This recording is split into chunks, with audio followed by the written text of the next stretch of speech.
Have you ever wondered why Jesus, who could have revealed the secrets of heaven in endless ways, chose just a few simple lines for his most famous prayer? Picture this. Millions whisper the Lord's Prayer daily, yet most never realize the explosive power locked within each word. We recite these familiar phrases, but what if you could really feel their echoes? Echoes that can stir your soul, shake your doubts, and transform your spiritual life. Why?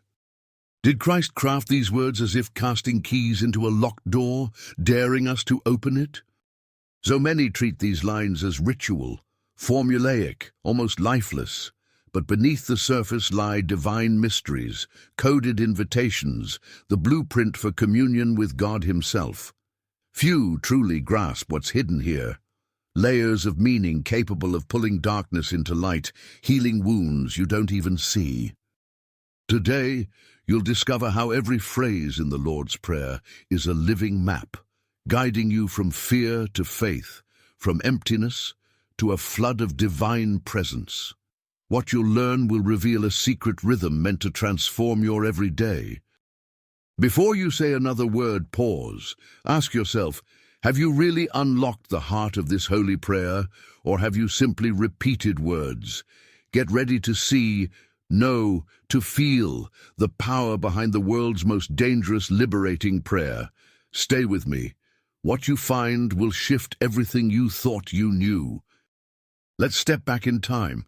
Imagine the sun baking the stones of ancient Judea, the dusty roads teeming with voices, merchants calling out, children running, Roman soldiers cutting an intimidating path. In this world, religion is both lifeblood and burden. For centuries, the Jewish people have leaned hard on tradition, the recitation of prescribed prayers, ritual purity, the weight of law hanging thick in the air. Many believe the keys to God lie in complexity, in formulas, in words that must be perfectly spoken. But the profound truth is this: into this world of endless repetition, Jesus brings something breathtakingly simple, yet explosively new. Picture the moment in Matthew 6. The crowds press in, hungry not just for miracles, but for something to make sense of their longing, their confusion, their desperation for hope. The disciples, ordinary men with extraordinary questions, ask, "Lord, teach us to pray." You might expect a mystical incantation, a secret code handed down only to the worthy. But instead, Jesus answers with clarity that slices through the noise. He starts, "Our Father in heaven, hallowed be your name."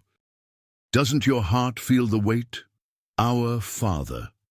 Not my Father, not a distant deity, but our. A word that breaks forever the chains of spiritual isolation. For Jews listening, this was seismic. God had spoken to the prophets in thunder and flame, dwelt behind the veil in an unapproachable glory.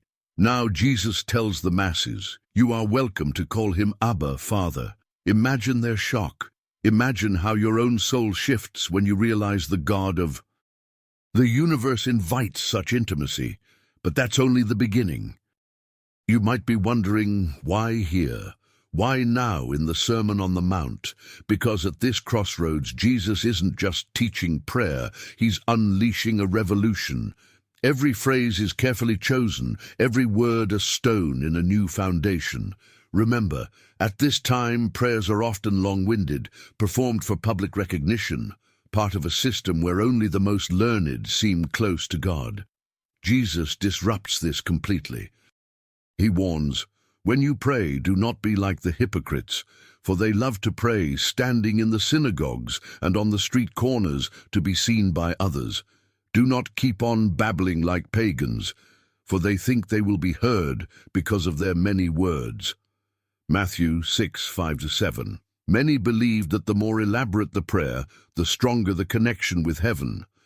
But Jesus overturns this with holy fire. God is seeking hearts, not performance. What happens next changes everything. With these quiet words, Jesus democratizes communion with God. Suddenly, sacred connection is not limited to priests or scholars. It is accessible to fishermen and tax collectors, to you and to me. Every barrier begins to crumble. Let's go deeper into the historical context. The Lord's Prayer, sometimes called the Our Father, was not random innovation. It fit into a long tradition of Jewish prayer, yet it subtly subverts it. Jewish daily prayer included the Amidah, a collection of blessings recited 3 times a day, rich in praise, supplication, and commitment. But the Amidah was long, complex, built on centuries of rabbinic expansion. Now, Jesus condenses the heart of prayer into a few simple lines, forging a new directness. The message: you have access. Imagine standing on that Galilean hillside, the wind carrying his words over the crowd. Every syllable cuts through centuries of spiritual distance. Your kingdom come, your will be done, on earth as it is in heaven. Here, Jesus takes an ancient hope, the longing for God's reign, and plants it firmly in the now. He refuses to let heaven be far off. The kingdom is breaking in right here. Did you notice what's missing from these words? There is no formula for self-exaltation, no long discourse detailing who is worthy and who is not. Instead, the prayer moves, almost breathless, through adoration. Hallowed be your name. Surrender, your will be done. Dependence, give us this day our daily bread. Forgiveness and deliverance. Each phrase is a doorway flung wide. In those days, this was radical. Many believed that pleasing God meant keeping rituals and detailed laws to perfection. But here, Jesus shows that hearts yielded in simplicity move the heavens. Give us today our daily bread. Such a humble request. Sustenance, not excess. Relationship, not spectacle. And when he says, forgive us our debts, as we also have forgiven our debtors, the words hang in the air, both comforting and confronting. Can you feel the challenge? God's forgiveness is not just an abstract concept. It is expected to flow through you. This shows us something profound about the biblical foundation of prayer. It's not about unlocking a heavenly safe with the right combination, but about stepping into a living, ongoing relationship. The Lord's Prayer is more than instruction. It is invitation and inheritance crafted for every generation. Now look closer at the structure, its rhythm. The Lord's Prayer is both vertical and horizontal, up toward God's glory, down into our daily need, inward to our hearts, outward to the world. Scholars have marveled at its poetic economy. 7 petitions, woven like a tapestry. To the first listeners and to us now, these words are a blueprint, sacred architecture for a new way of being. But here is a detail almost everyone misses. Jesus calls God Father in Aramaic, Abba, a word little children would use. Not a cold title, but the warm utterance of trust. In a world filled with distant rulers and unpredictable gods, Jesus reveals the ultimate nearness. Imagine feeling the shocking nearness of that love, a love that leans in, actually listens and responds. Maybe you're asking, if it's so simple, why does it feel so unattainable? Why do these few lines still resonate across centuries, while so many prayers have faded into history's silence? Because the Lord's Prayer is not just a recitation, it's a living current, drawing you into the ancient and the eternal. When you speak it, you're joining a choir that spans the ages, roots sinking into the story of Israel, branches reaching into future generations. It is both a summary of all prayer and a seed that grows unique fruit in every soul. Remember, too, that in Luke's Gospel, the disciples specifically request, "Lord, teach us to pray," as John taught his disciples.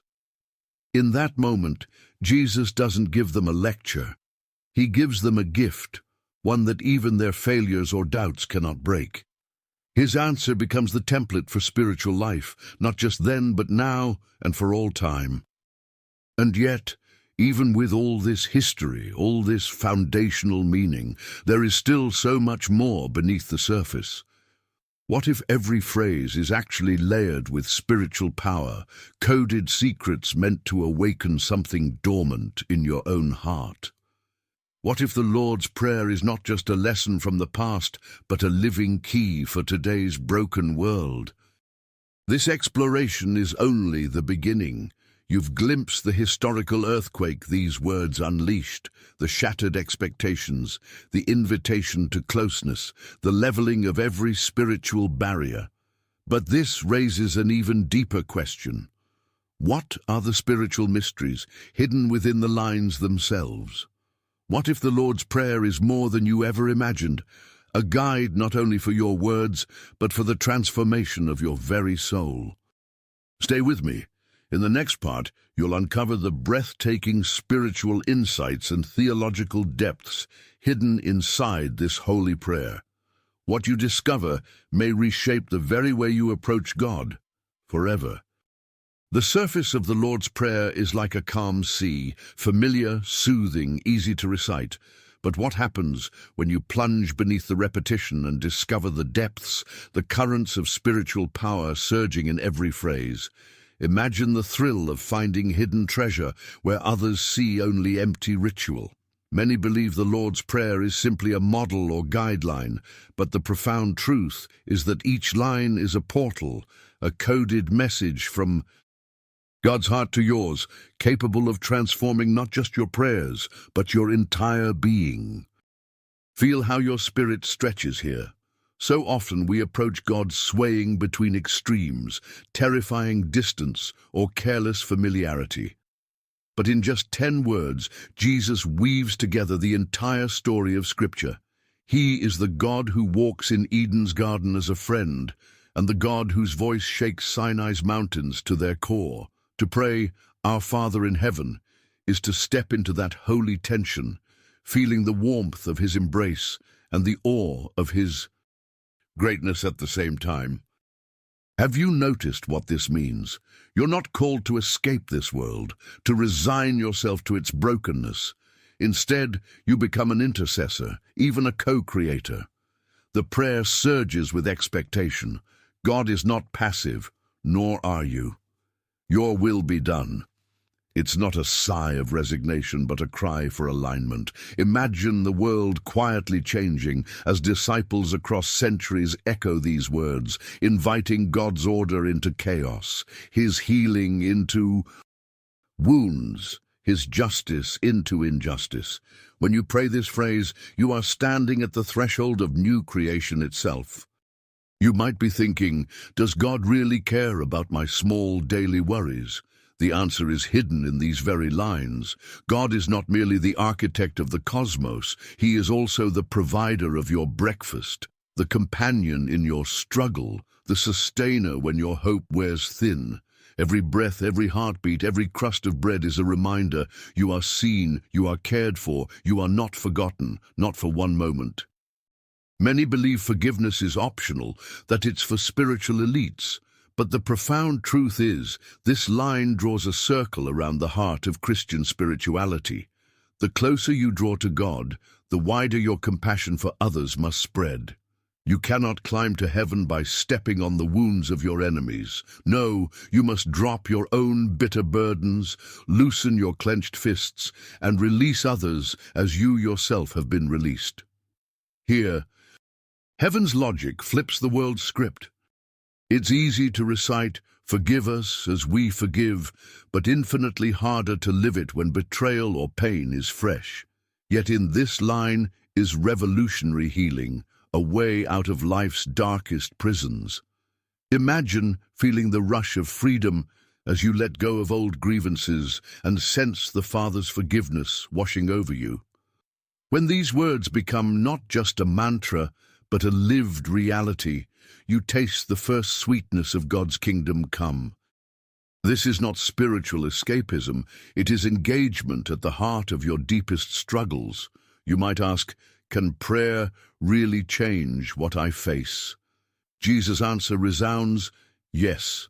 To pray these lines is to claim victory in the middle of vulnerability, to admit your frailty and to trust the strength of the Almighty. When you pray, "Deliver us from evil," you invoke the centuries-old promise, "The Lord is my light and my salvation. Whom shall I fear?" Psalm 27:1. Let's step back and gather what these spiritual insights reveal about Jesus' view of life with God. The Lord's Prayer is not a ladder to climb, but a dance between reverence and risk, dependence and daring. It begins with God's glory, but always returns to human need, always circles back to relationship. Contained in these 65 Greek words is a wholeness, a vision of life lived face to face with love and power. This shows us something profound about the theological heartbeat of Christianity. The prayer Jesus gave is both gift and challenge, a distillation of all spiritual longing and a call to radical transformation. To embrace our Father is to step into belovedness. To ask for daily bread is to surrender day after day. To pray for forgiveness, both given and received, is to submit to the chemistry of grace. And to plead for deliverance is to admit your hope in a God who intervenes. Pause for a moment. Can you imagine how different life would look if you prayed with these truths burning at the center of your heart? Not as empty recital, but as an invitation to enter the furnace of transformation, where God's name is hallowed in how you live, where His kingdom spreads as you act justly, where daily bread mirrors your trust, where forgiveness sets you and others free, and where deliverance becomes your victory song. Maybe you're wrestling now. You might ask, if the Lord's Prayer is so powerful, why do my own prayers sometimes feel unanswered or mechanical? The secret is not in the words themselves, but in the surrender they represent. These are not just lines to repeat, but patterns to embody, a blueprint for a spirit-filled life. Each phrase draws you deeper, from awe to surrender, to trust, to release, to warfare, to glory. The Lord's Prayer can become a living current that reshapes your habits, your relationships, even your identity. What you're about to discover next will bring these spiritual and theological insights crashing into your ordinary world. How does this holy prayer actually break chains, heal wounds, and transform real lives today? Prepare for real stories, practical breakthroughs, and surprising connections, because the power hidden in the Lord's Prayer is waiting to be unlocked in your world right now. Don't look away. You won't want to miss what comes next. Imagine it. Early morning, a city still wrapped in shadows. A single man sits quietly over his coffee, palms open, the Lord's Prayer whispering from his lips before the world awakens. Around him lies the storm of deadlines, fractured relationships, a constant search for meaning. Yet as he prays, "Our Father," the atmosphere subtly changes. The chaos gets softer around the edges. Could these ancient words actually have the power to transform your modern world right here, right now? Many believe the Lord's Prayer belongs to musty hymnals or rigid ceremonies, but the profound truth is, it is more relevant than ever. With every crisis in the news, every anxious night, every tug of war between hope and despair, these words are not an echo from the past, but a living source, pulse, power, purpose. The Lord's Prayer is the most universal prayer, stretching across continents, whispered on battlefields, hospital wards, prison cells, and dinner tables. But what happens when you truly let it move from ritual to reality? Let's open the doors of daily life and step inside. Take Our Father in heaven, hallowed be your name. How does this reshape your ordinary morning? You might be wondering, can I really call the creator of galaxies my Father while sitting in city traffic or standing in a crowded elevator? The mystery is alive. Even in the thick of routine, Jesus' prayer recalibrates your identity. You are not lost in the crowd. You are seen, claimed, and cherished.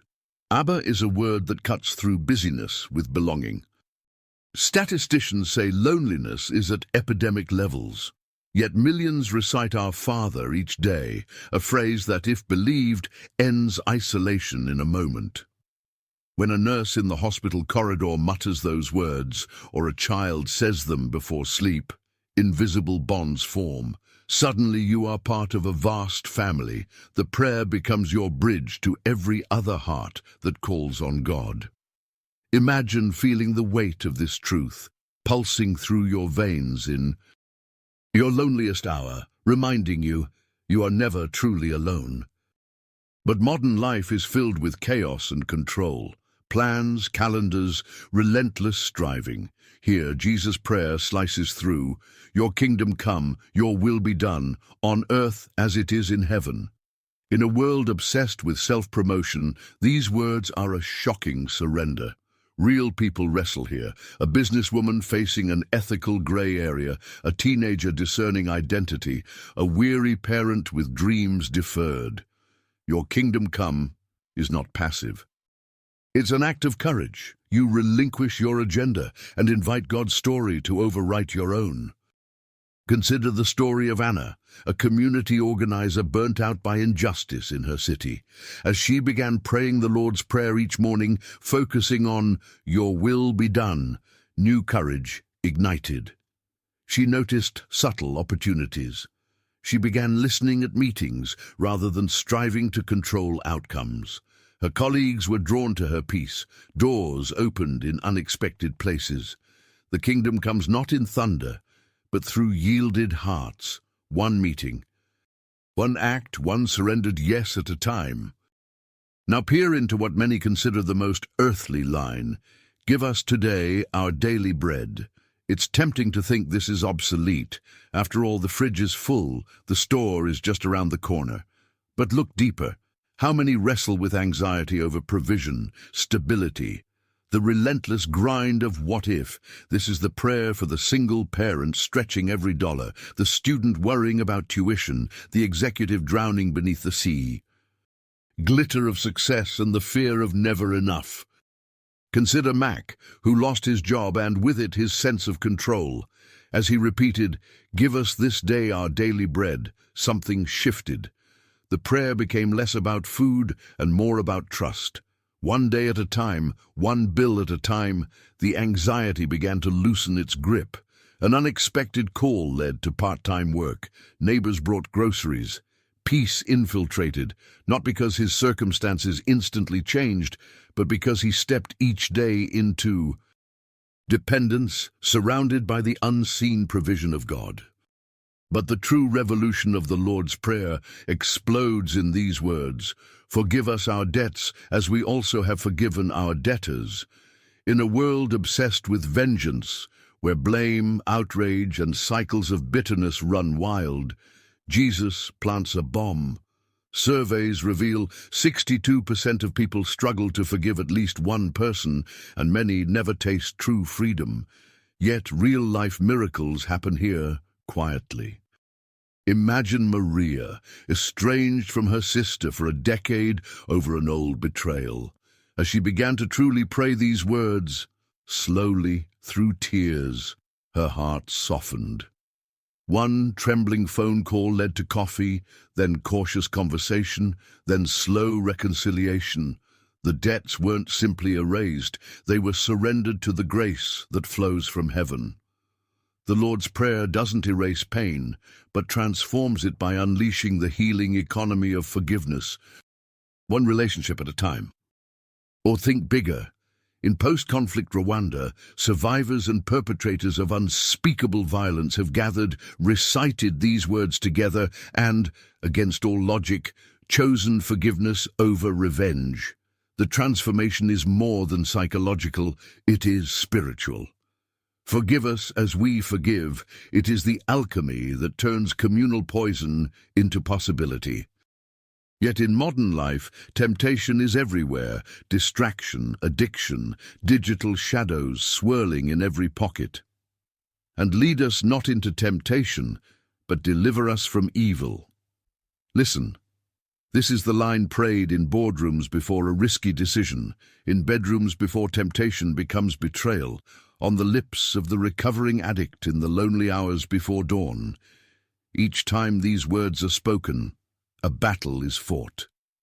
The prayer is neither naive nor fatalistic. It acknowledges that evil is real, but so is rescue. A counselor named Jordan, working in addiction recovery, encourages clients to pray this line daily. She's seen men and women on the edge, IT professionals, teachers, parents, lift their heads from despair, find the strength to reach out for help, and refuse the lie that it's hopeless. The Lord's Prayer becomes a battle cry, not perfection, but persistent return to the one who rescues again and again. Finally, don't overlook the end. For yours is the kingdom and the power and the glory forever. Sometimes omitted in translations, these words still surge in the collective memory of faith. In moments of deep sorrow, at funerals, in hospital rooms, the prayer's doxology rises, a defiant song against darkness. It grounds hope, even in a culture addicted to the now. God's reign, power, glory, these things will outlast every disappointment, every fading headline, every personal trial. Can you see now? The Lord's Prayer is not polite tradition. It's subversive. It is recited in subway cars, whispered at bedside vigils, inked inside prison walls. Its rhythm becomes heartbeats in the spiritual lives of teenagers and elders, doubters and saints.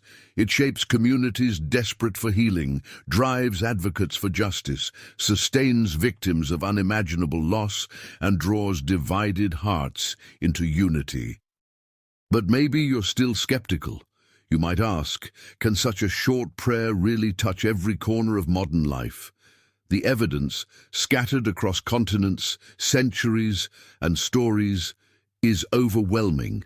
Marriages restored, courage discovered, bitterness dismantled, hope rekindled where only ashes remained. The Lord's Prayer is not magic words, but a surrender, a willingness to believe that God's presence invades boardrooms, classrooms, lonely apartments, crowded parties, broken families. Its power is not in empty recitation, but in embodiment, praying it until your entire life catches its rhythm. This shows us something profound about God's purpose. He calls you to a faith that is both mystical and practical, a spirituality not just for private rapture, but for public transformation. The Lord's Prayer leads you out of yourself, grounding every part of daily existence in the current of God's bigger story. Imagine, each phrase is a seed, each repetition a pathway, each struggle a new chance for surrender and empowerment. Yet a revelation still awaits. Beneath all this practical power, the Lord's Prayer is pointing forward, beckoning you into possibilities not just for today, but for the very future of the world. Could these words hold clues to what God longs to do next, in you, in communities, in the course of history itself? What you're about to discover in the next part may completely change your perspective on prophecy, hope, and what lies ahead. Stay with me, because the next revelation will unlock your imagination for what these ancient words are destined to unleash in days yet to come. The dawn crests over a restless world. In a quiet corner, a voice murmurs, "Your kingdom come, your will be done, on earth as it is in heaven." Pause. Let this phrase stretch across the centuries, vibrating with a longing that is as ancient as Eden and as urgent as tomorrow's news. Could it be that beneath its familiar cadence, the Lord's Prayer pulses with prophecy, blueprints for humanity's destiny, seeds of a future God intends to birth? Many believe the Lord's Prayer is a prescription for the past, a relic rehearsed by generations longing for a lost world. But the profound truth is, every word burns with prophetic energy. When Jesus gave these lines, he wasn't just teaching his disciples how to pray for daily needs or forgiveness. He was planting in their hearts and in ours the architecture of everything God will yet do. a vision that ripples into eternity. Let's dare to see it. Imagine that hillside again, but now hear Jesus speaking into your future, his voice a thunderclap in the bone-dry fields of human hope. Your kingdom come. At first blush, it seems a distant hope, a phrase for dreamers, not realists. But look again. In the Hebrew mind, kingdom wasn't about ethereal clouds or private bliss. It was about shalom, God's peace rushing into the cracked earth, justice rolling down like rivers, restoration so total that creation itself would be healed. Do you hear the prophetic drumbeat in these words? Jesus is teaching us not only to wait for heaven, but to cry out for its invasion.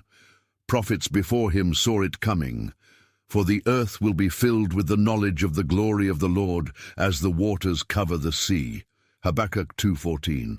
In the Lord's Prayer you are drawn into that prophecy, not as a spectator lounging on the sidelines, but as a co-architect, a midwife of the kingdom to come. But this raises an even deeper paradox. Each time you pray, your will be done, on earth as it is in heaven, you are aligning yourself with the grand future foretold in Scripture, a future where God's desire is no longer resisted, where every injustice is dissolved, every crooked thing made straight. Yet at the same time, you are also challenged to bend your own small will to become an active participant in that very transformation. Now feel the gravity. These words are not a sleepy wish, they are a summons. The Lord's Prayer is revolutionary because it refuses to consign hope to the afterlife. Instead, it draws tomorrow's sunrise into today's dusk. Imagine thousands whispering these lines across continents, calling God's justice into boardrooms, his healing into hospitals, his peace into zones of conflict. What begins as private prayer becomes public prophecy, an unrelenting insistence that history is not closed, that God still moves toward us with redemptive possibility. And yet, woven into the next line, "Give us this day our daily bread," is a daring act of faith for the future. In a world anxious about scarcity, climate, globalization, and hunger, this petition is no timid plea. The prayer insists, "We trust you, God, to provide tomorrow as you do today. We refuse the tyranny of fear. We open our hands again and again." But it goes deeper. Our daily bread is also an anticipation that in God's future, none will lack. Micah's prophecy speaks, "They shall sit every man under his vine and under his fig tree, and none shall make them afraid." Micah 4:4. Every repetition of this line is a prophetic protest against want, a declaration that God's abundant future is breaking in, even now. But look how the tempo shifts. "Forgive us our debts, as we also have forgiven our debtors." Few realize biblical prophecy is never satisfied with outward peace alone. It digs deeper, demanding reconciliation.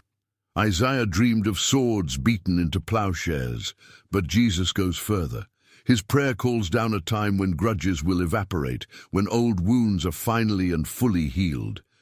Each time forgiveness enters your life, you are creating echoes of the age to come, rehearsing eternity in the theater of today. Many believe prophecy lies only in visions and thunder, but the profound truth is, every act of forgiveness, every daily dependence, every surrender to God's will is a rehearsal for the world that is coming. Imagine this. What if every person who prayed the Lord's Prayer truly lived it out? Whole communities would become glimpses, windows into God's promised tomorrow. Prisons emptied of bitterness, nations nursing old enmities able to make new. Beginnings, even the environment itself treated with the reverence of "Your will be done, on earth as in heaven." The future in trickles would arrive. Now focus on perhaps the most neglected prophecy. "Lead us not into temptation, but deliver us from evil." Jesus recognizes that as history hurtles forward, the clash between darkness and light will only intensify. The prayer looks to a day when evil's reign will end, but until that dawn, it arms you in the conflict. Every "deliver us" is both a cry and a claim. The darkness doesn't win. God's victory is near. Each deliverance in a broken life is a down payment on the final deliverance still to come. And then, for those who ache for hope, the crescendo resounds. For yours is the kingdom, and the power and the glory, forever. It is as if, in the Lord's Prayer, the future comes surging backward to flood the present. These are the words sung at the edge of eternity, at gravesides, in exiles' prayers, from lips trembling with both awe and assurance. The age to come is not a fantasy, it is the guarantee, the horizon toward which every prayer, every act of faith, every word of trust relentlessly moves. You may be wondering, but how can I, just one person, possibly participate in something so vast? This is the secret whispered in every generation, but truly heard by the hungry-hearted. Prophecy is never just about prediction, it is invitation. The Lord's Prayer is God's call to take your place in His unfolding story. When you pray, you step onto history's stage, agreeing to pull heaven's possibilities into earth's need. Let's bring this closer. Across history, spiritual awakenings have begun with desperate souls clinging to these very words. The abolitionist who prayed, "Your kingdom come," before challenging injustice. The young student whose daily bread arrived through a miracle when family funds ran out. The global movements for forgiveness between warring tribes, nations, and families, each sprang from holy seeds once planted by this prayer. This shows us something profound about prophetic prayer. Its true essence is not locked in far-off events, but alive in every heartbeat that dares to believe. Every time you whisper the Lord's Prayer over a sick child, a troubled marriage, a divided community, you are inviting the prophetic future of God's kingdom to break through. Imagine your life becomes a hinge upon which future history quietly turns. Yet we are left with one final tension, a tension that drives all faith and prophecy. We pray for a future we have not yet fully seen. Hebrews 11:13 says, "These all died in faith, not having received the things promised, but having seen them and greeted them from afar." The Lord's Prayer invites you to live as if that future were already arriving, to taste tomorrow's bread, to offer today's forgiveness, to announce the victory of the King before. All the world looks changed. But what does this mean for your spiritual journey here and now? Can this stunning future hope deepen your daily walk, your connection with God, your experience of prayer? Or will the Lord's Prayer simply remain a prophecy left unclaimed, a script without an actor? The most crucial secret is still ahead. How to open your heart to the living, breathing power of these words today. What you will discover in the next part will move these future hopes from distant horizon into the very center of your spiritual life. Are you ready for the deep connection the Lord's Prayer can awaken? Stay with me. The journey is about to become breathtakingly personal. Imagine for a moment closing your eyes to the chatter of the world, the clatter of news, the endless interruptions that fill your day. Take a deep breath. You begin the Lord's Prayer, not just as words to recite, but as a sacred lifeline, a spiritual current carrying you into the very fullness of God's heart. Suddenly, the familiar becomes astonishing. The air around you changes, and an ancient invitation breathes anew. This is the moment where recitation becomes connection, and connection becomes transformation. Many believe that prayer is a monologue, words sent upward, echoing unanswered in the silence. But the profound truth is, the Lord's Prayer was always meant to be a living bridge. These phrases, so simple yet laden with eternity, are the hidden architecture of relationship, God reaching for you even as you reach for Him. As you speak these words, the gap between heaven and earth narrows. The space between your soul and the divine grows thin, until you glimpse, if only for a second, what it means to dwell in intimate communion. Let's return to the opening, Our Father. Pause here, don't rush. Can you feel how this word alone draws you into radical closeness? Not my Father, as if God were privately owned, but our Father, a belonging that gently uncurls the fingers of isolation and draws you into his family circle. Even in your loneliest moments, this line whispers, you are named, you are wanted, you are joined to countless others in a cosmic embrace. Imagine the warmth of arms around your shoulders. This is the intimacy Jesus bestows on everyone who dares to pray as he prays. But the connection deepens as you move from nearness to reverence. Hallowed be your name. So often names are tossed about carelessly, but God's name is the meeting place of mystery and majesty. When you hallow God's name in prayer, it's as if the world stops spinning and the heavens peel back a curtain. You step barefoot onto holy ground. In that act, your spirit aligns with the countless worshippers before you, prophets, kings, the overlooked, and the broken, all lifting adoration like incense. Try to sense it, your heart beating in rhythm with theirs, a pulse that never ends. Next, your kingdom come, your will be done, on earth as it is in heaven. This is where spiritual connection becomes partnership. You're not just asking for answers, you're offering yourself as a living conduit, a vessel for heaven's reality. Each time you whisper these words, you surrender your agenda, opening the soil of your life for God's seeds to take root. Jesus invites you to become not just a believer, but a co-creator, one whose heart breaks with the things that break God's, one whose hands reshape the world, one act of love and faith at a time. But you might be wondering, can such longing for divine connection survive the grind of daily life? The prayer answers itself. Give us this day our daily bread. Here, intimacy takes on flesh and blood.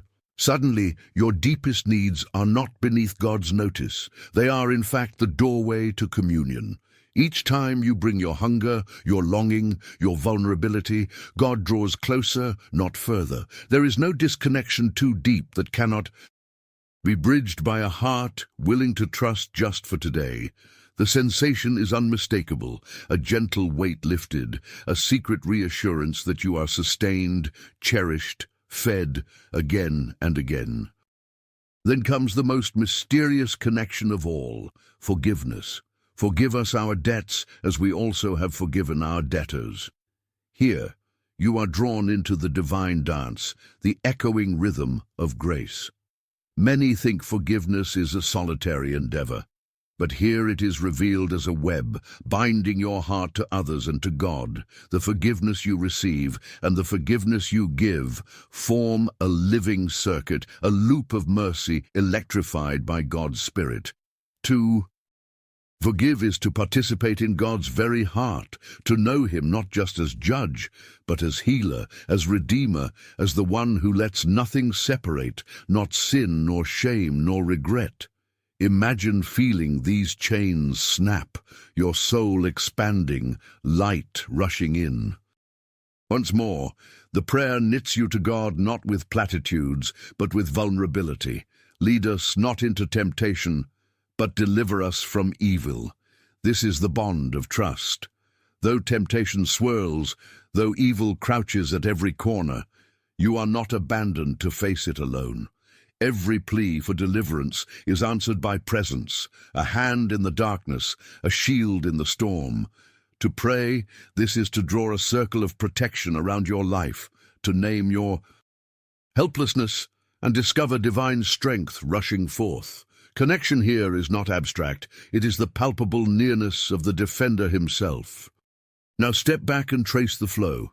You begin with intimacy, move through reverence and surrender, descend into dependence and forgiveness, and finally rest in a trust that outlasts every threat. The Lord's Prayer is not static, it is movement, an upward spiral of ever-deepening relationship. Each repetition erodes the walls of distance between you and God, drawing you into the living stream where your breath, your hope, and His life blend into one. Let's not miss the final note. For yours is the kingdom, and the power, and the glory forever. Connection here bursts into adoration, a song that begins with you, but ends in the eternal chorus of all creation. In this exaltation, you are swept up, not lost, your story shining in the mosaic of God's forever.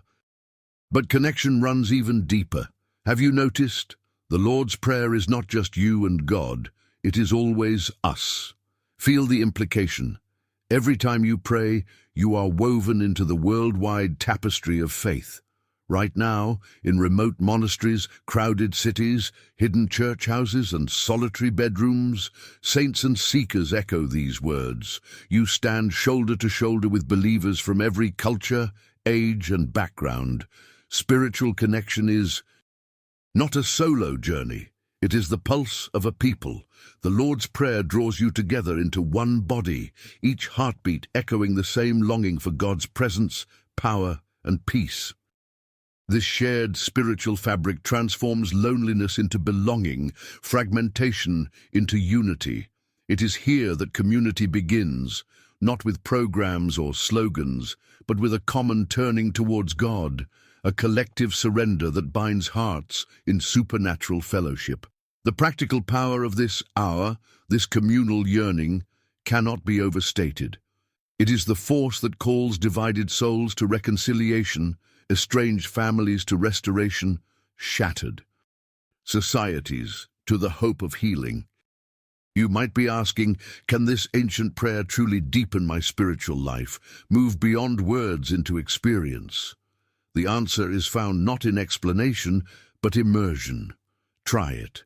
Find silence. Whisper these words slowly, letting each phrase open like a door. Wait in the spaces. Imagine God's answer to each line, not as a distant thunder, but as a quiet voice in your soul. Notice the shift in your breathing, the peace descending like dew, the assurance that grows as surely as dawn. The Lord's Prayer, when lived rather than recited, is transformation by union, a weaving together of your finite spirit with infinite love. This shows us something profound about the nature of Jesus' gift. He was not just giving us a set of words, he was offering a way into the deepest relationship possible. The Lord's Prayer is, at its core, a journey from spoken word to spiritual intimacy, from solitary wandering to sacred belonging. It is the rhythm of God's life, pulsing in you, through you, and in connection with all who pray. But this journey, as beautiful as it is, cries out for more. What if this deeper connection could propel you not just into mystical union, but into concrete, practical change? What if the very next steps you take, your choices, your actions, could carry the living fragrance of the Lord's Prayer into every corner of your world? What you're about to discover next will hand you the practical tools, the daily practices that transform spiritual connection into spiritual growth. Don't turn away now. The adventure is about to enter your real, everyday life in ways you never imagined. Stay with me. The most tangible transformation is just ahead. Imagine waking up tomorrow, sunlight spilling across your pillow, the world outside just beginning to stir. On most days, you reach for your phone, check messages, let the noise in, and the day sweeps you away before you can breathe. But what if, in a breath of quiet, you whisper the Lord's Prayer, hungry not for routine recitation, but real transformation? What if this ancient prayer could redesign your life in beautifully practical ways, not someday but starting now? Many believe spiritual growth happens in leaps, in rare moments or mountaintop encounters, but the profound truth is, the secret of the Lord's Prayer is in its daily return, its rhythm, its weaving into the small crevices of everyday life. Jesus does not hand us a mystical riddle, but the simplicity of spiritual steps woven into every phrase. Each line is not only a truth to meditate on, but a practice to embody, here, in the ordinary, sacred now. Let's dive into the living core of these steps. Begin with Our Father in heaven, hallowed be your name. The day's first movement is recognition, a practical act of remembering your identity. Before the clamor of tasks and demands, pause and name who you are and to whom you belong. Try this tomorrow. Before anything else, whisper, Our Father. Sit in that reality. Imagine the warmth of belonging, the safety of a love that precedes performance. Write it on a note by your bed, or repeat it with every step you take preparing for the day. Feeling seen by God in this way subtly transforms insecurity into assurance, anxiety into restful trust. Then, hallowed be your name. Build a daily practice of reverence. This isn't lofty or inaccessible. It's simply about pausing, even for 30 seconds, to acknowledge God's holiness in your ordinary moments. You might light a candle at your breakfast table as a symbol, or set an hourly alarm to take a breath and quietly honor His name. Let yourself feel the awe that interrupts the ordinary. Watch how even mundane activities are suffused with the glory of God's nearness. The next line, your kingdom come, your will be done on earth as it is in heaven. Here is spiritual activism. Every morning, write down one place in your life where you long for God's will to break through. It might be in a relationship, at work, in your neighborhood, or in a global headline that haunts your spirit. Pray intentionally for the kingdom to come to that place and ask God for one small action to embody His will. A call to encouragement, an act of generosity, a stand for justice, a moment of peacemaking. Each day's prayer becomes a living rebellion, a declaration that you will not accept the world's brokenness as final. Now comes, give us today our daily bread. The practice here is trust, radical, specific trust. Take 5 minutes each morning to name your needs, honestly and without shame. Bills, relationships, health concerns, spiritual hunger. Instead of worrying, lay each before God's table as you would set out bread for a meal. Then look for the ways, expected or surprising, that He provides. Keep a gratitude journal devoted solely to daily bread moments. Small kindnesses, meals shared, answers to prayer, strength for the day. This habit grounds your life in dependence and joy, turning ordinary gratitude into sacred wonder. Forgive us our debts as we also have forgiven our debtors.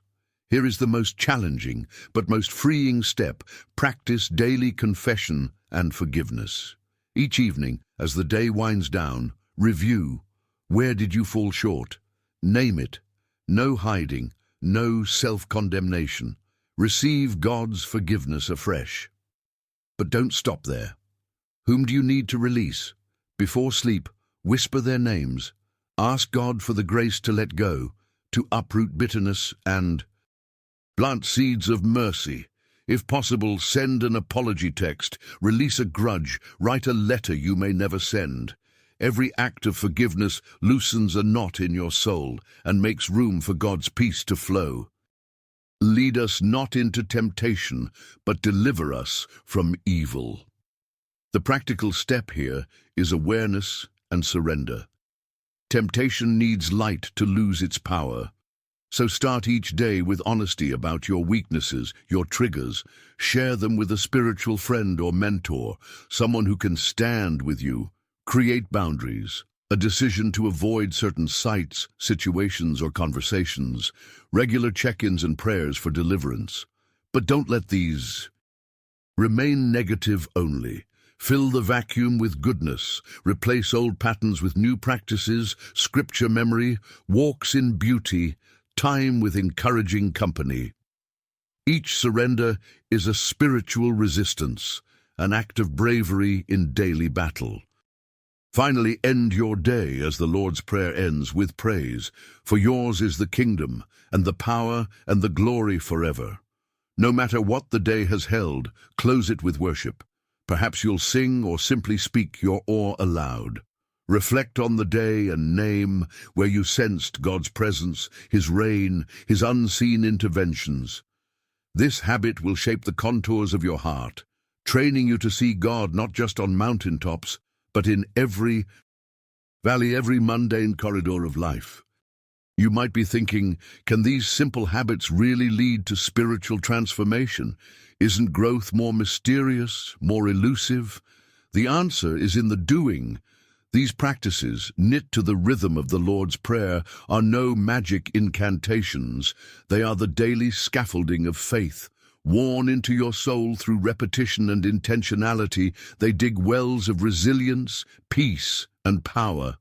Over weeks and months, you'll find your perspective shifting, fear giving way to gratitude, anger dissolving into forgiveness, isolation shrinking in favor of connection. You'll begin to notice God everywhere, in heartbeats, in interruptions, in invitations to mercy. Spiritual growth sneaks up, born of the very habits that seemed at first almost too small to matter. Let's gather these steps into a living metaphor. Picture your life as a garden, once barren but aching for fruit. The Lord's Prayer is not a single rainstorm. It is the gentle, daily watering that softens the soil, nudges up green shoots, eventually bringing flowers no eye imagined. Miss a day, the gardener does not accuse, he draws you back again and again to the place of honest tending, fail in forgiveness, stumble in temptation. Here, again, the prayer is your map, returning you to hope, to humility, to growth. He who began a good work in you will carry it on to completion. Philippians 1:6. This shows us something profound about how Jesus designed spiritual growth. It was meant for real people, living real lives, facing real struggles, not spiritual heroes alone, but anyone willing to begin and begin again. The Lord's Prayer makes every day a holy classroom and every moment a chance for renewal. Yet beneath this blueprint for your private heart, a new horizon beckons. If the Lord's Prayer truly takes root in your habits, it doesn't just change you. It begins to ripple outward, touching family, friends, communities, even generations. Can spiritual rhythms become the heartbeat of something greater, a shared life of faith flourishing in unexpected ways? What you are about to discover next offers a vision of communion, where your small practices blend with others into a chorus of shared faith, transforming not only the one who prays, but all who share the journey. Stay with me. The next revelation will reveal the beauty and the power of spiritual community, a secret longing at the center of all true growth. Close your eyes for a moment and imagine a sea of faces, different languages, different skin tones, different stories, but each one, in their own way, whispering the same ancient lines. Our Father, who art in heaven. The words ripple out across kitchen tables, echo in candlelit cathedrals and secret house churches, whispered in crowded hospital rooms, sung at open graves, and whispered over newborns. The Lord's Prayer is not merely a solitary journey. It is the spiritual glue that binds us, a living current uniting the body of Christ, generation upon generation. Many believe that faith is a private affair, best experienced alone or at best in the quiet corner of a Sunday service. But the profound truth is this: the Lord's Prayer was always meant to be lived together. Jesus does not teach my Father, he teaches our Father.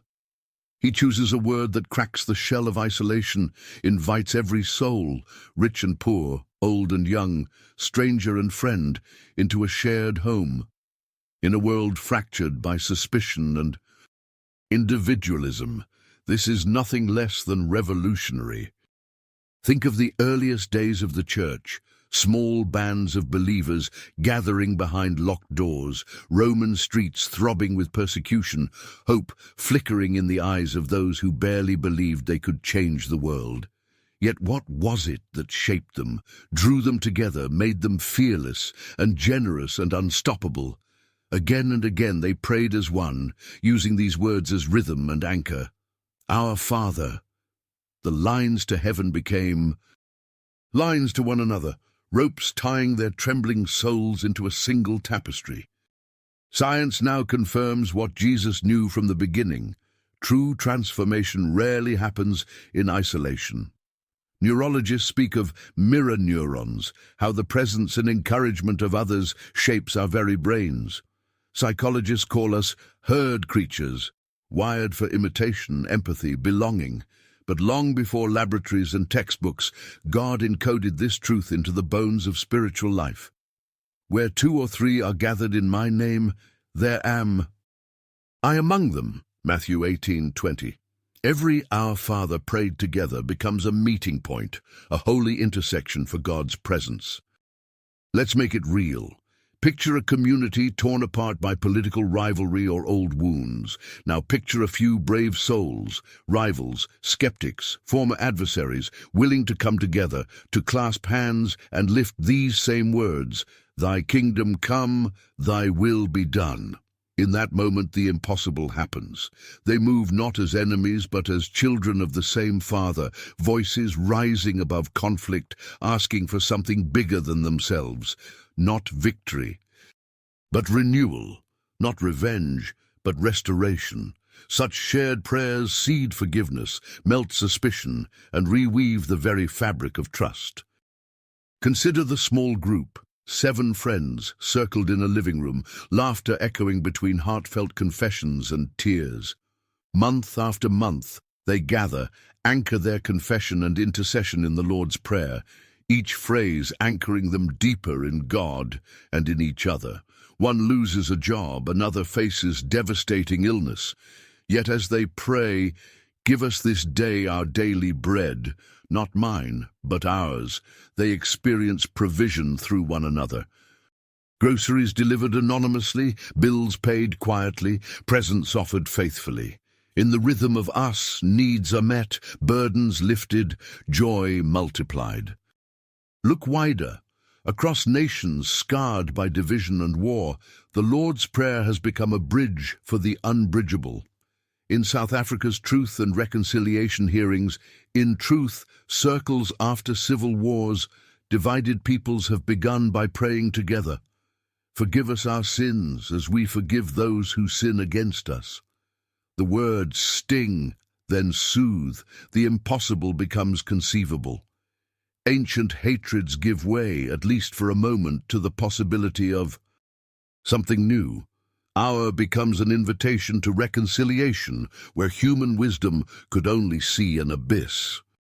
But perhaps the most quietly miraculous moments are closer to home.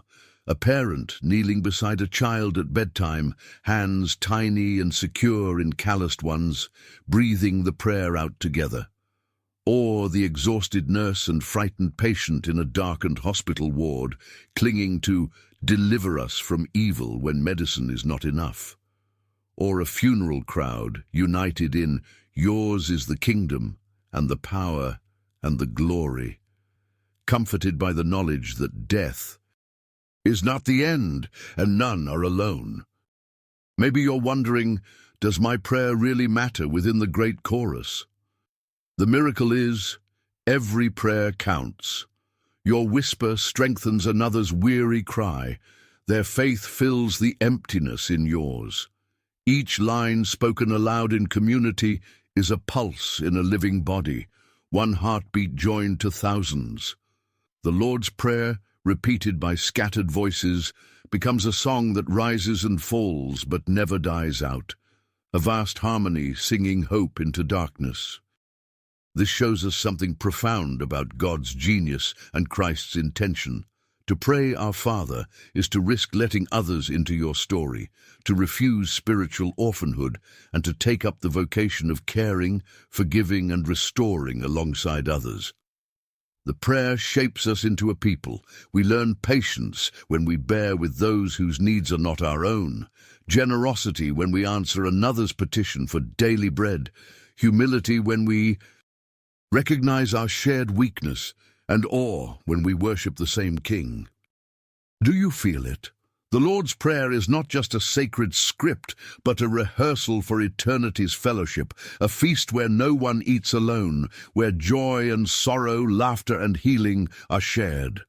Every time you recite it in church, sing it in a crowd, or whisper it in synchrony with distant believers, you are drawing a golden thread through centuries of saints, through the living and the dead, through persecuted church and cathedral choir. Loneliness of your journey melts as you realize.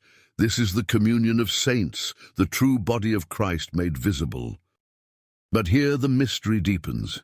What if opening your life to praying this prayer with others doesn't just unite you to them, but also becomes the birthplace of new stories, stories of faith so alive and genuine that they ripple beyond your immediate community, transforming the very world around you?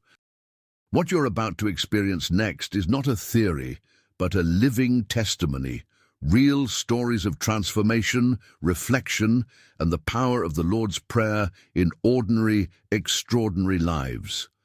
Stay with me for the next part, where ancient words spark new awakenings, and your own story is invited into the river of transformation that began when Jesus said, "Pray then like this." Let the noise fall away for a moment. Picture yourself standing at the crossroads of your own story, the bruises, the victories, the uncertain miles ahead. The Lord's Prayer hangs in the air, not as a memorized script, but as an invitation. Do you dare to let these ancient words become the language of your transformation? The spotlight now turns inward, not to theory or theology, but to the living pulse of real lives, perhaps even your own. Many believe that the Lord's Prayer is background music, a gentle ritual before meals, a comfort in times of crisis, a childhood memory. But the profound truth is that these words have the power to upend lives, turn loss into discovery, and awaken miracles in the midst of ordinary chaos. When you look at your reflection and whisper, "Our Father," you aren't simply repeating lines. You are opening yourself to the possibility that everything can be made new. Begin with the rawest of places. Meet Leah, a woman who felt unwanted, a patchwork of wounds from family brokenness, a marriage unraveling, friendships frayed. Alone in a dark room, out of words, she found herself reciting, "Our Father in heaven, hallowed be your name." Tears streaming down her face. For the first time, the word Father took on color and warmth, not as judgment or disappointment, but as a gentle hand reaching through the ruins. Over weeks, that phrase became her pillar. Shame began to dissolve. She shared the prayer at a support group, and others joined in. Together, they spun new hope from the threads of the Lord's Prayer. You might be asking, can a prayer truly mend the unseen fissures in a heart? Look at Daniel, an overachiever crushed under the burden of perfectionism. Every failure revived a chorus of self-accusation. Every setback felt like exile from grace. One sleepless night he paused at, "Your will be done on earth as it is in heaven." The phrase struck him. God's will was not for his performance, but for him to simply be. Daniel began to release his clenched grip on control, learning slowly to trust that surrender was not defeat, but the only way to peace. As he repeated the prayer each morning, anxiety lost ground. He discovered purpose not in what he achieved, but in the steady pulse of belovedness. Listen closer. Here comes the story of Francis, once imprisoned by addiction. Years of self-destruction left him distant from family, bankrupt of trust, haunted by regret. "Give us this day our daily bread," became his silent cry in rehab, a plea for enough strength to make it through each hour. Bread was not just food. It was hope, sobriety, a reason to rise and try again. Moment by moment, grace met him. A kind word from a nurse, a letter from his mother, a job opportunity when he least expected it. Each daily bread was a miracle multiplied. Today, Francis leads others through recovery, using the Lord's Prayer as the cornerstone for rebuilding not just his story, but a community's hope. And what about forgiveness? The most dangerous line. Consider Ramona, who lost her only son to a senseless act of violence. For years, bitterness choked her every joy. When a friend encouraged her to pray, "Forgive us our debts, as we also have forgiven our debtors," she recoiled. Forgiveness felt impossible, but in trembling obedience, she whispered the words each day, not to let go of justice, but to refuse the poison. Over months, something cracked open. Tears gave way to compassion, anger to lament, and then to a faint willingness to meet her son's killer. That encounter, overflowing with tears and unsteady words, brought both to their knees. Ramona's wound did not disappear, but the chain of vengeance was shattered. The Lord's Prayer became the key to unlocking a future beyond grief. Now, feel the chill of temptation and evil, that shadow that creeps through every human story. Meet Sean, a young man on the edge of relapse, fighting private battles no one saw. "Lead us not into temptation, but deliver us from evil," he prayed at midnight, the words almost too small for his desperation. Yet each morning, praying anew, he felt less alone, each line a lifeline, a reminder of a strength beyond his own. When the urges came, he'd pause and inhale the lines like oxygen.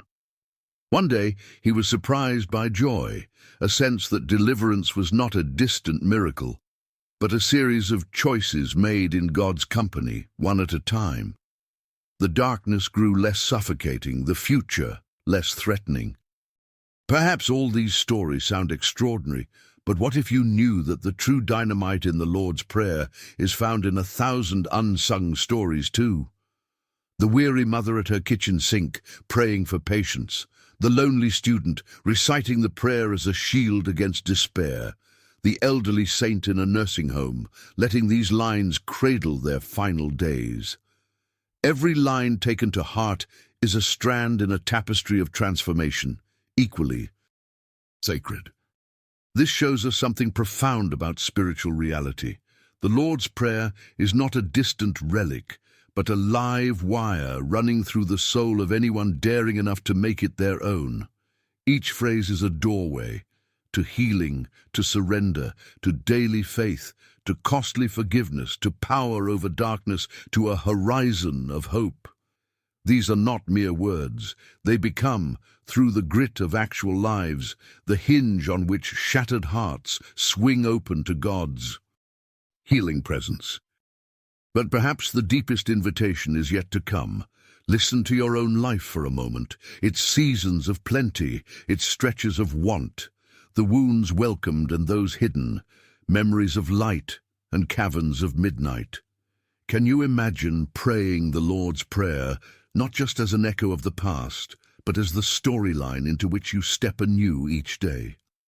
What if, as you open your heart each morning and lay your burdens down each night, these ancient words would become the melody accompanying the ordinary steps of your pilgrimage? Can you see your own reflection shimmering in this river, a story waiting to be written, a mystery unfolding, a prayer that writes its hope into the marrow of your being? You might be thinking, is my story too fractured, too small for such transformation? The truth is, the Lord's Prayer was made for you. The Son of God wrapped eternity into these lines, not for saints and heroes, but for anyone brave enough to whisper, "Father," and trust that the rest will follow. Rest will. Yet even now, your adventure is not over. What if you could learn how to weave this prayer into every hour, every relationship, every challenge, until its rhythms pulse through your story like breath, shaping you day by day? What might your life become if you truly unlocked the Lord's Prayer? Stay with me for the journey's final revelation, for the ancient secret that may be the missing key to your deepest longing, and to a transformed life that cannot help but radiate hope to a watching world. As we arrive at the close of this journey, tracing the lines of the Lord's Prayer from ancient hillsides, through the scars and hopes of real lives, into the heart of your own longings, pause and recognize how far you've come. We began with a question. Why would Jesus wrap the immortal mysteries of heaven into just a handful of words? Now we see at last the breathtaking mosaic unveiled. Each phrase is a shimmering tile in God's grand design. Intimacy and awe, surrender and strength, forgiveness and deliverance, woven for every soul and every century. Many live as if prayer is an obligation, a memorized chant echoing in hollow rooms. But you are invited, yes, you, to step over the threshold, to discover that these familiar lines are the living invitation into communion, transformation, and destiny. Now we can clearly see that the Lord's Prayer is not just a staircase to heaven, but a living stream meant to run through your life, reshaping everything in its path. When we bring all these truths together, what emerges is no longer a mere prayer, but a map for the soul, leading us home and sending us out. The ancient words unlock divine realities hidden in plain sight, waiting to be lived. The Lord's Prayer is the whisper of God spoken through. Our lips, an echo of Eden, a prophecy of the world to come, a balm for every wound and a spark for every longing heart. Let your heart rise, feel the spiritual crescendo. We are not isolated souls muttering petitions into a void. We are the beloved children of a Father whose love spans galaxies and bends low to every need. Every phrase in this prayer draws you upward and outward, stretching your faith toward the kingdom that is already breaking into the present, waiting to find its shape in your choices, your reconciliations, your trust, your daily bread. Christ's invitation is not to recite, but to embody, to let your will be done, anchor how you love your neighbor, how you forgive your enemy, how you trust tomorrow's hunger to his provision. I want you to picture this, the Lord's Prayer as a river, winding from God's throne, through each generation, gathering your hopes and hurts, washing over every boundary the world has built. Story after story, life after life, this river carves out new landscapes, softening what is hardened, healing what is broken, feeding what has lain dormant in drought. The fact is, some watch the river flow from afar, content to watch, to dip a toe in. But you are invited to step in, to be swept up and carried into depths of intimacy, faith and purpose you've never yet imagined. I'll never forget the elderly man I met once, whose trembling hands folded around the prayer he'd uttered morning and evening for 40 years. He was no theologian, just a farmer, worn by storms and sunlight. Yet peace radiated from his eyes, traced in the way he forgave offenses quickly, loved generously, trusted quietly, even as memory and strength faded. When I asked him why he leaned so heavily on those old lines, his answer was simple but unforgettable, because every day I pray it, God finds me all over again.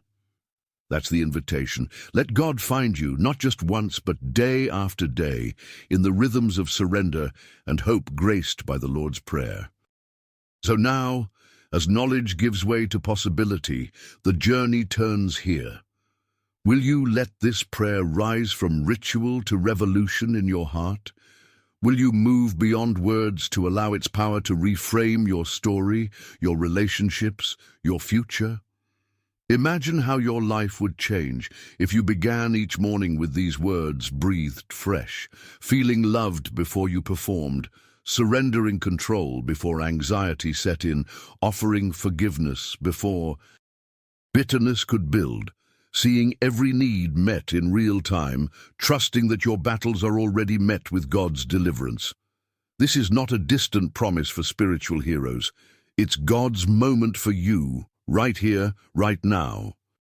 Here are 3 invitations I share from my own journey as a friend on the path. First, pray the Lord's Prayer aloud every day, but pause at each line and ask, how can I live this today? Let each phrase become a lens that brings your world into divine focus. Second, share the prayer with someone else.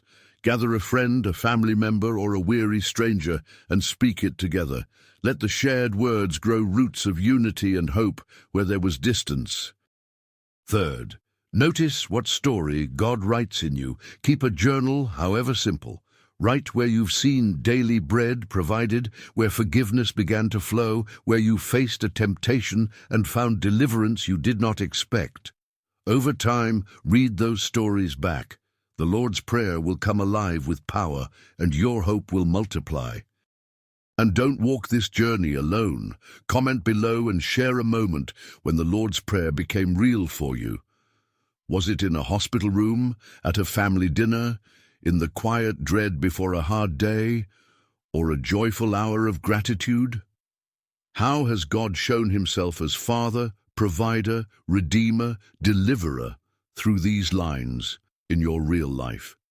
Your words may be the bridge for someone else's breakthrough. And if you felt something stir in you, invite a friend into this exploration. Let their story catch fire from yours. Together, we become living witnesses that this prayer still transforms, still heals, still remakes the world. Imagine the community we could build, thousands sharing their stories, praying in unison across distance and time, living as an answer to the kingdom's coming. The mystery is this: as you share, as you comment, as you gather in prayer, you unleash the full promise Jesus embedded in these words. The revolution begins in you and ripples outward, far beyond what you can see. And as this series draws to a close, anticipate what is yet to come. We will continue to unlock the secrets of spiritual transformation, moving next into the radical teachings that flow from the very heart of Christ's kingdom. Practical wisdom that makes the impossible possible, new stories from the front lines of faith. If this journey sparked a question, a longing, a renewed hunger for God's presence, stay connected. What comes next could be the missing piece for your next leap in faith. Let this be your anthem, your memory, your hope, spoken softly or thundered at the heights, for times of joy and times of storm. For as Jesus taught, and as all who have come before us discovered, when you pray, say, Our Father, because in those few words, the world is made new, again and again. And let these final words echo in your heart. Carry them forward, share them freely, and let your life become the living answer. Pause, let it sink deep. Now go and live the prayer that will forever unlock the heart of God in you.